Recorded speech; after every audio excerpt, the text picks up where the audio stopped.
राजनीति में मतलब भ्रष्टाचारी और अपराधी धनवान के सहारे जल्दी उच्च पद प्राप्त कर लेते हैं। एक सच्चे और ईमानदार के लिए हमारे यहाँ राजनीति प्रश्न का उत्तर पर्सनल साधना का दिया जाता है।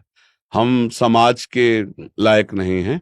हमारे पास जो आ गया और वो अपना पर्सनल उत्तर करता है तो हम उसे उत्तर देते। समाज में क्या हो रहा है इसके उत्तर के लिए और कहीं प्रश्न किया जाए हम उत्तर नहीं दे पाएंगे।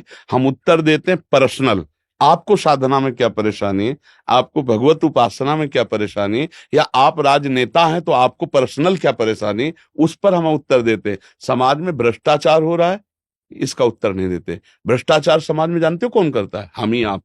अगर हम आप सुधार अपना करना शुरू कर देना एक एक तो भ्रष्टाचार खत्म हो जाएगा। हम उसको अंगुली कर रहे हैं, वो भ्रष्टाचारी, वो उनको अंगुली कर रहा है, वो भ्रष्टाचारी। हम अपने आचरण सुधार लें तो हमारा सब भारत पूरा सुधर जाएगा। हम अपना सुधार लें, आप अपना सुधार लो, आप अपना सुधार लो, तो हमारा एक समुदाय सुधरना शुरू हुआ तो धीरे धीरे पूरा समुदाय सुधर जाएगा। हम लोग क्या है, हम दूसरों को अंगुली करते हैं कि वो चोर है, लेकिन हम खुद चोर हैं। हम चोरी नहीं सुधार पाते। हमारी थोड़ी कड़वी बात लगेगी। हमारा उद्देश्य है एक एक सुधरो, सब सुधर जाएंगे। भ्रष्टाचारी बनाता कौन है? आप ही बनाते हैं। भ्रष्टाचारी बनता कौन? आप ही बनते हैं। आप बनाना और बनना छोड़ दीजिए तो हमारा भारत भ्रष्टाचार रहित हो जाए। खुली बात है। भ्रष्टाचारी को कौन बनाता है?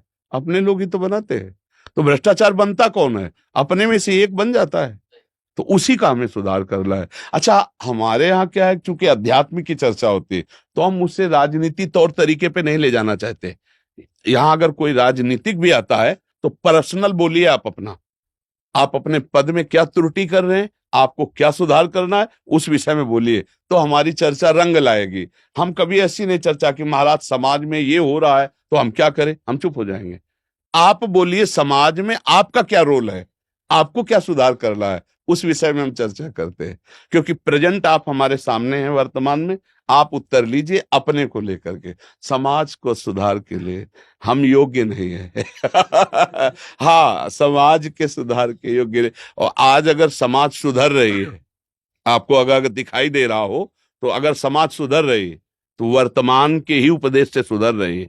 यहाँ किसी की निंदा नहीं, किसी की अवहेलना नहीं। डांट है तो आपको है, सामने बैठे हो। अब आप कोई भी हो, हमारे लिए उससे कोई फर्क नहीं पड़ता। आपका सुधार होना चाहिए।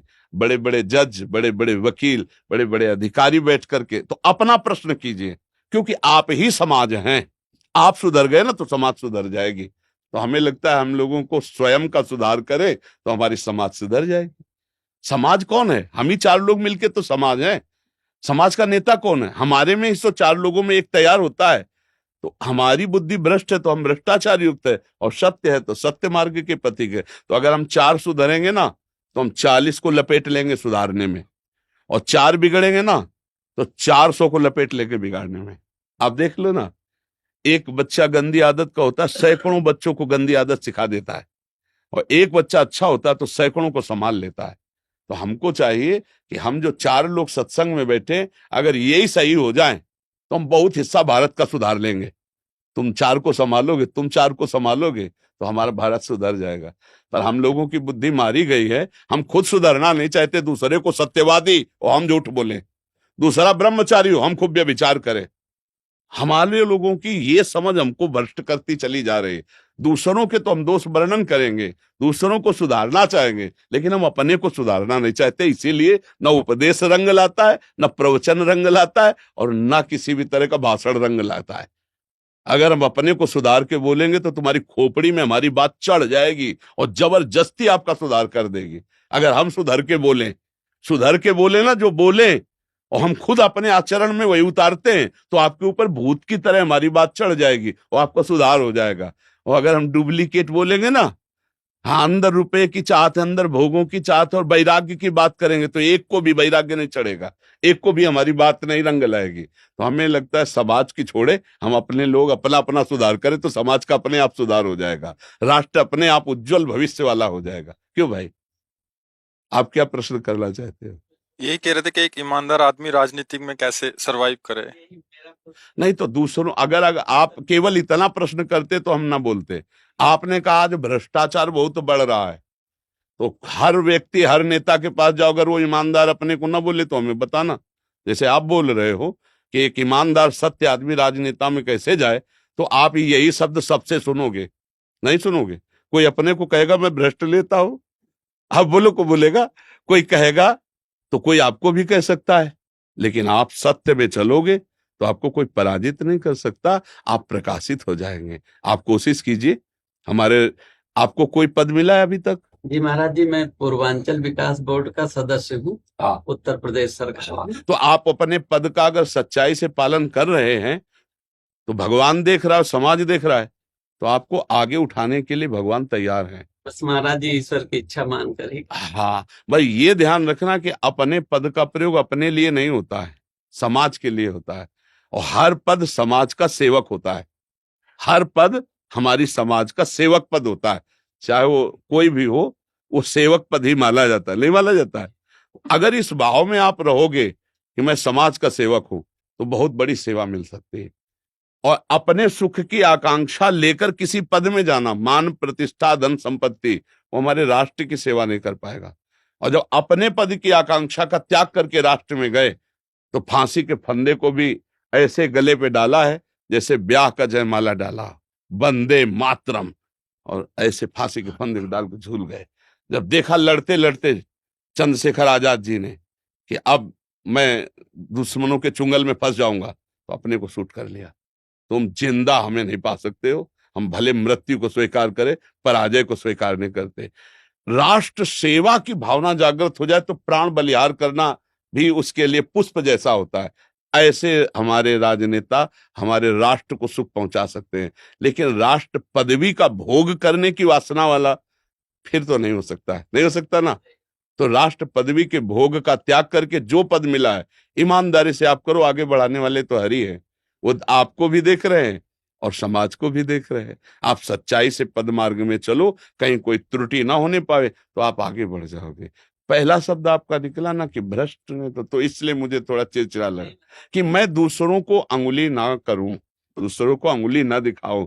हम स्वयं आगे बढ़े तो हमारे आचरण दूसरों का मुंह काला अपने आप कर देंगे। जो असत आचरण से चल रहे हैं, हम उदाहरण होंगे उनके, यदि हम सत्यता से चले। और कल अगर वो सुधर जाए तो वो भी सत्य हो सकते हैं ना। तो दोषी कौन? जो दोषों को स्वीकार कर रहा है। अगर वो दोषों को छोड़ दे तो निर्दोष ना हो जाए, तो कोई भी भ्रष्ट नहीं है, कोई भी भ्रष्ट नहीं है। हमको कोशिश करना है कि हम ऐसा प्रमाण बने, ऐसा उदाहरण बने कि जो भ्रष्ट आचरण में, वो भी भ्रष्टता का त्याग कर सच्चे देशभक्त बन जाए। तो हम सदैव ये कहते हैं, किसी के ऊपर घृणा मत करो, किसी को दोषारोपण न, जैसे कोई शराबी है तो घृणा मत करो, उसे प्यार करो, उसकी शराब छुड़वा दो, बहुत बढ़िया आदमी हो गया, नहीं हो गया? हाँ, तो हमको क्या करना, अपने राष्ट्र को यदि उज्जवल और मजबूत बनाना है तो घृणा और नफरत से पहले हमको दूर उठना पड़ेगा। हमें जो भ्रष्ट है उनसे भी हाथ मिलाना होगा और अपने सत्यता के परमाणु उनमें डाल के उनकी भ्रष्टता हटानी होगी, तो वो भी हमारे देश के सेवक बन जाएंगे। ऐसा हमारा भाव रहता है कि हम सब बदल सकते हैं, हम सब सुधर सकते हैं। एक बार सुधरने की कोशिश की जाए और इतने महान बनिए अंदर से आध्यात्मिक कि सामने वाले का परिवर्तन कर दीजिए। सामने वाले को दोषारोपण न कीजिए, उसका परिवर्तन कीजिए। ये हमारे यहाँ का सिद्धांत है अध्यात्म का, कि हम किसी की निंदा न करें और निंदनीय दोषों को उसके दूर करवा दें।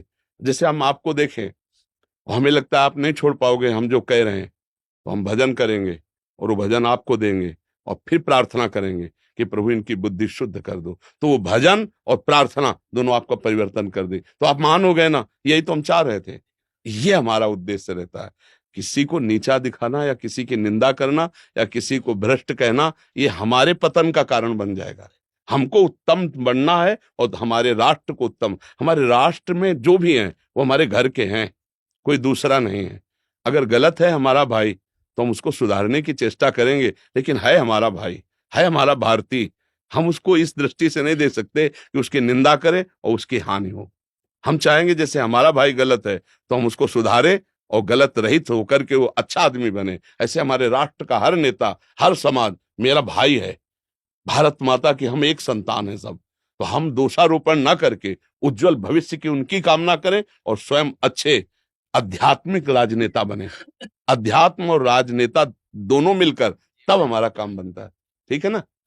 महाराज जी, हाँ हम भी महाराज जी मानते हैं कि धर्म आधारित राजनीति ही राष्ट्र के कल्याण के लिए सबसे ज्यादा बिल्कुल प्रभावी है। महाराज जी, मैं अभी तक की राजनीति में बैनर पोस्टर कभी नहीं लगवाया, सिर्फ कर्म से ही अपने सोचता रहता हूँ कि ईश्वर ने मुझे इस लायक बनाया, माध्यम बनाया, निमित्त बनाया है और सेवा करता रहूं। तो बोर्ड के मेंबर के रूप में महाराज जी जितना हो सकता है करता हूं और आपको नियमित सुनता हूं महाराज जी।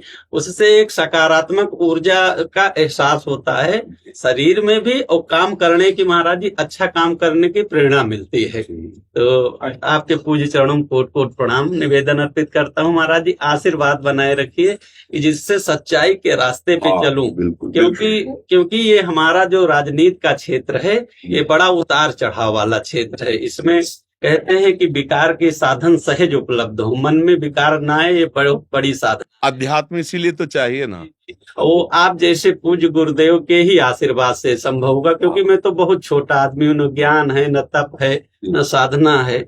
आप सबका प्रेम और भक्ति है पूज्य। बिल्कुल आप चलिए हाँ। हमें थोड़ा पहले शब्द में थोड़ा सा लगा था, आप सही आप बोल रहे हैं, आपसे अच्छे से चलो और हमारे समाज को सुख पहुंचा। ठीक है।